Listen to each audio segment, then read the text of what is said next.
tous, bonjour. Bonjour à tous, bonjour à toutes. Bienvenue. Je suis heureux d'être là. Je suis heureux que vous soyez là aussi.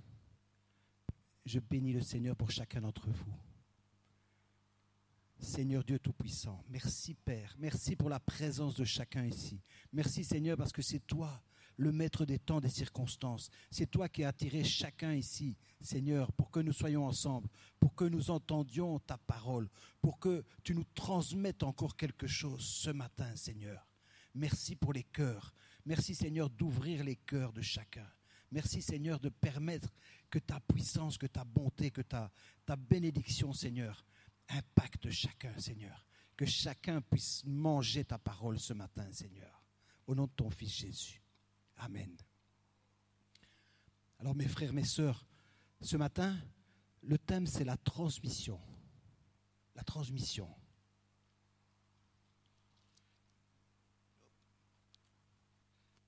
La transmission. Dieu nous a transmis déjà quelque chose. Si vous êtes là, je pense que c'est parce que vous avez déjà goûté que le Seigneur est bon. Je pense que chacun d'entre vous a déjà eu quelque chose. Certains déjà beaucoup. Certains beaucoup plus. Mais chacun a déjà reçu quelque chose. Alors ce matin, nous allons un peu nous plonger dans la parole et essayer de prendre davantage. Essayer de prendre quelque chose du Seigneur. Parce que tout ce qui vient du Seigneur, c'est la vie. C'est la vie qui veut déverser en nous. C'est la vie. Alors, on va prendre un passage de Timothée. 2 Timothée 2. 2 Timothée 2. C'est presque une chanson. Merci pour la louange. Merci pour l'adoration. Merci parce que ça nous transporte. Vous savez pourquoi la louange et l'adoration nous transportent? C'est parce que ça touche nos émotions. Ça touche nos cœurs. Vous savez, quand nous chantons à Dieu, quand nous commençons à louer Dieu, eh bien, nous passons outre de l'intellect. On ne réfléchit pas, on est dans l'adoration. Ce sont nos émotions qui nous touchent et qui nous bouleversent. Et nous sommes transportés. C'est là que Dieu, vraiment, il sait pourquoi il veut qu'on le loue. Il sait pourquoi il veut qu'on l'adore. C'est encore pour nous faire du bien. C'est encore pour nous faire du bien. Vous savez, c'est très puissant, le chant, la louange, l'adoration. Si vous prenez l'habitude de louer chez vous, d'avoir un petit chant que vous répétez, que vous chantez, vous allez voir comment ça va vous faire du bien. Quand vous avez des moments difficiles, vous dites, oh, je prends un chant. Je prends un chant qui me fait du bien, qui m'approche de Dieu. Et je vois une dame là qui a de l'expérience certainement et qui fait oui, parce qu'elle a vécu ça déjà. Vous savez, c'est ça la puissance de Dieu, c'est l'obéissance. Adorer le Seigneur, adorer le Seigneur. Moi je sais que l'adoration ici m'a fait du bien. La louange m'a fait du bien, elle m'a transporté. Je loue Dieu pour ça. Alors, la parole de Dieu, en fait, par exemple ici l'épître à Timothée, eh bien, c'est Paul qui écrit à Timothée. Timothée qui est un jeune homme, et il lui donne des conseils. Mais en même temps, cette parole-là, c'est une parole qui est une parole de Dieu pour moi, une parole de Dieu pour toi. Dieu te parle directement dans sa parole. C'est ça, s'approcher de Dieu, c'est lire sa parole et se l'approprier, c'est-à-dire te dire, cette parole est pour moi.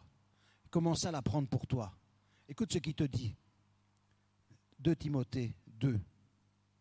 Toi donc mon enfant, fortifie-toi dans la grâce qui est en Jésus-Christ. Quelle belle parole. Toi donc mon enfant, te dit Dieu. Tu es son enfant. Toi donc mon enfant, fortifie-toi.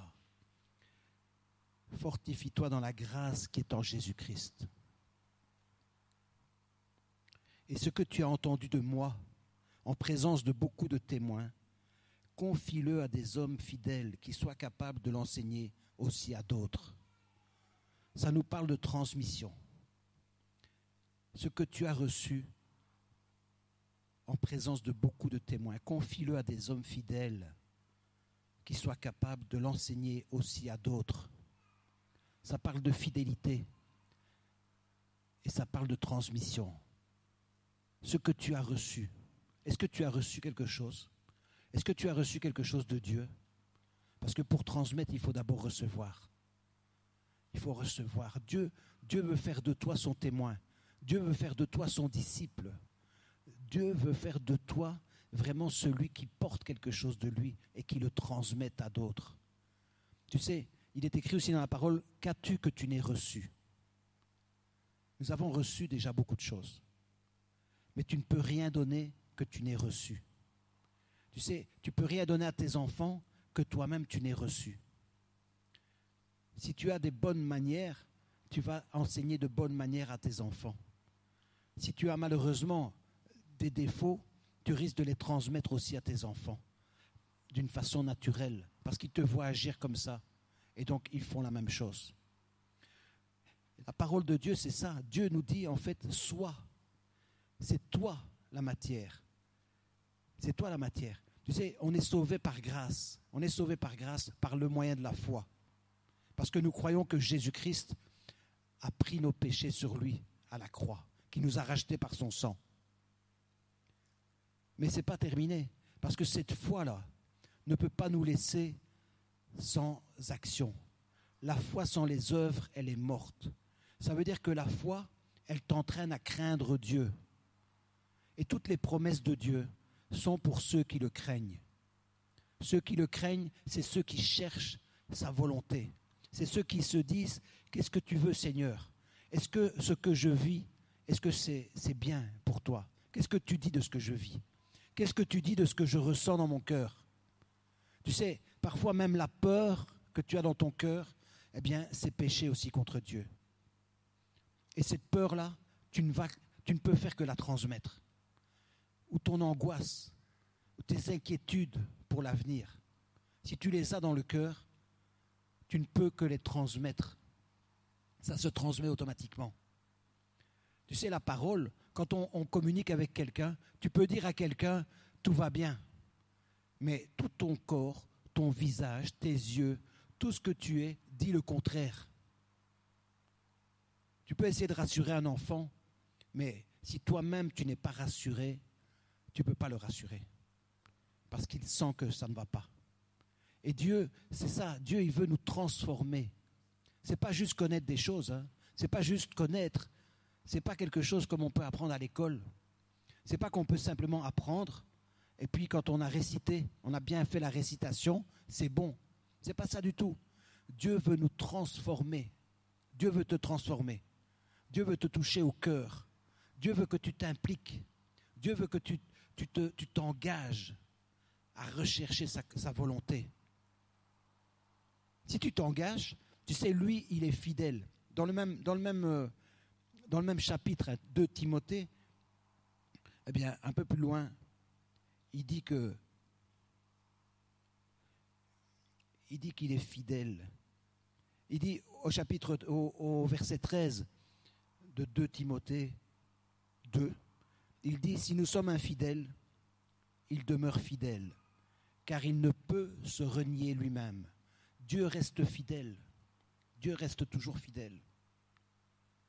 Ça veut dire que peu importe nos errements, tu sais, peut-être qu'il y a des moments où tu es loin de Dieu. Peut-être qu'il y a des moments où tu es plus proche. Mais lui, il demeure le même. Il demeure le même. De toute éternité, il demeure le même. Et il demeure le même aussi dans ses appels. C'est-à-dire que s'il t'a appelé, il ne se repent pas de son appel. Tu sais, il a dit au départ, mon enfant. Quand tu as un enfant, tu sais, même si l'enfant fait des bêtises, des grosses bêtises, et qu'il se retrouve là, en prison, il va rester ton enfant toujours. Peu importe ce qu'il fait, il va toujours rester ton enfant. Toujours. Et Dieu est comme ça avec nous aussi. Peu importe ce que tu fais, tu es son enfant.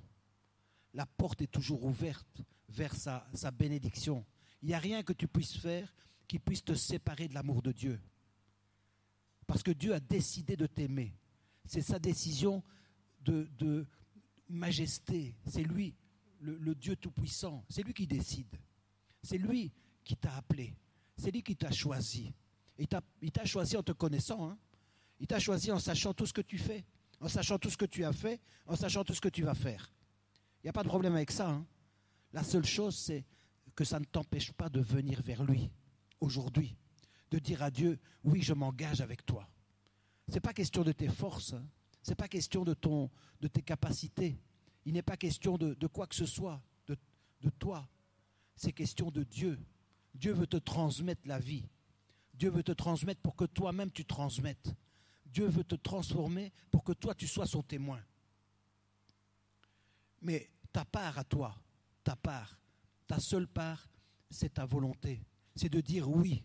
Quand je dis ta volonté, ce n'est pas la volonté, non, c'est simplement de dire oui. C'est simplement de dire encore une fois oui. Peut-être que tu crois que tu es disqualifié aujourd'hui.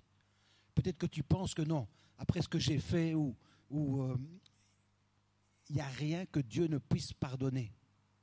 Il n'y a rien que Dieu ne puisse pardonner. Sauf le péché contre le Saint-Esprit. Mais il n'y a rien que Dieu ne puisse pardonner. Il faut simplement venir lui dire « Pardonne-moi, Seigneur ». Dieu est fidèle et juste pour nous pardonner nos péchés si nous lui confessons. Dieu est fidèle et juste pour nous pardonner nos péchés si nous lui confessons. Et cette confession-là, eh bien, c'est comme ça qu'on avance. C'est en étant sensible, en se disant, en écoutant la parole de Dieu qui nous dit non, ça ne va pas ça. Pourquoi tu crains? Pourquoi tu es dans cet état? Viens à mes pieds, viens dans ma présence.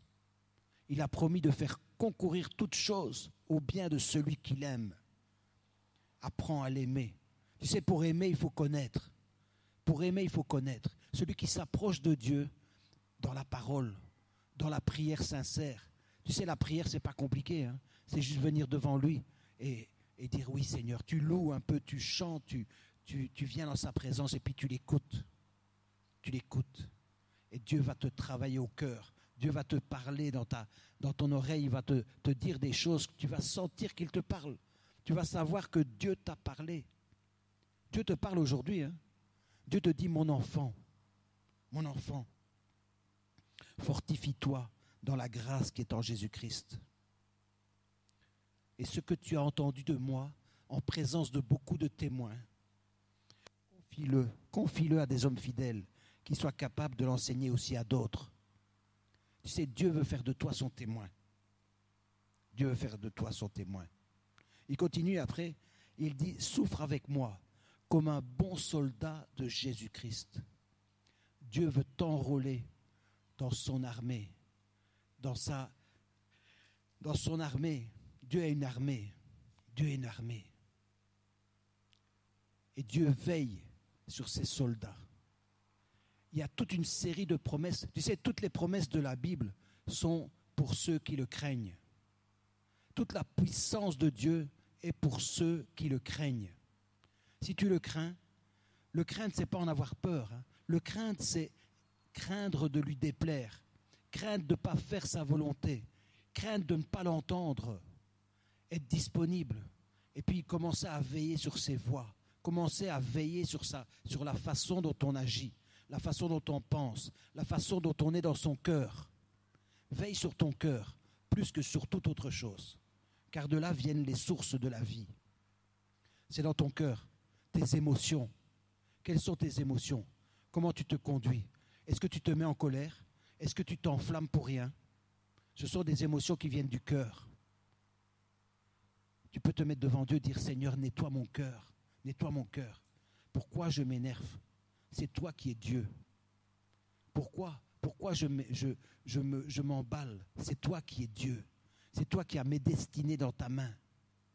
Vous savez, simplement remettre les choses à leur place, ça nous remet nous aussi à notre place. Tout simplement.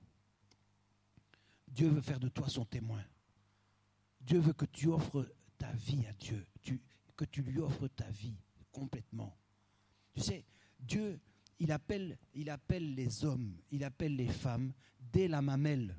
Il dit dans sa parole, il dit, par la bouche, psaume 8, verset 3, par la bouche des enfants et de ceux qui sont à la mamelle, tu as fondé ta gloire. Nous avons vu des enfants, nous avons vu un enfant la semaine passée qui a prié, qui a témoigné. Il y en a d'autres, des petits-enfants qui s'engagent pour Dieu, des petits-enfants qui disent, oui, c'est Dieu. Ils sont pour Dieu, ils ont compris que Dieu est bon, que Dieu est merveilleux et que Dieu a une destinée pour eux, des petits-enfants. Il y a des jeunes hommes aussi, des jeunes qui comprennent quelque chose, que Dieu leur veut du bien, que Dieu veut les conduire dans le sentier de la justice. Il dit, dans le psaume 119, il dit que comment le jeune va purifier son sentier. Psaume 119.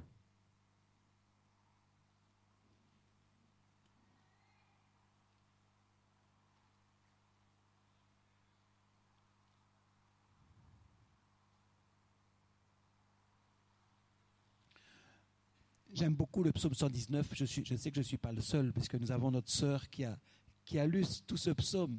C'est un merveilleux psaume, le psaume 119. C'est un psaume très long, mais qui est plein de pépites, sur l'obéissance, justement. Psaume 119, verset 9. Comment le jeune homme rendra-t-il pur son sentier? Comment la jeune fille rendra-t-elle pur son sentier? Vous savez, quand on marche sur un sentier, ça veut dire ton sentier, c'est ton chemin de vie.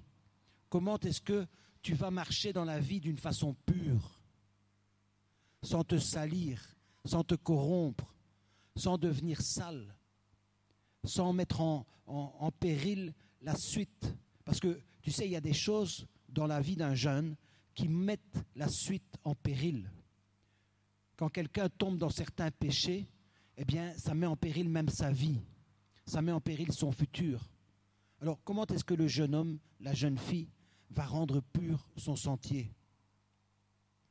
En se dirigeant d'après ta parole, tout simplement.